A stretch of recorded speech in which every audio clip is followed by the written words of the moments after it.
أعوذ بالله من الشيطان الرجيم.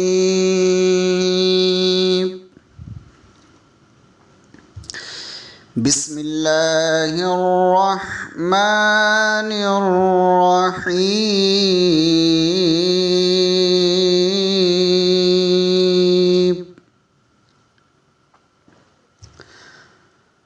وَلَقَدْ يَسَّرْنَا الْقُرْآنَ لِلذِّكْرِ فَهَلْ مِن مُّدَّكِرٍ. صدق الله العظيم.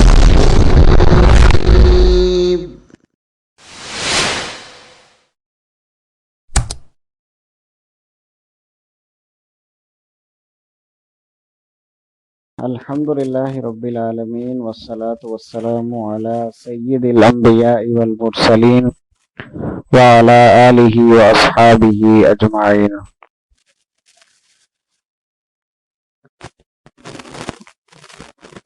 أما بعد فأعوذ بالله من الشيطان الرجيم. بسم الله الرحمن الرحيم.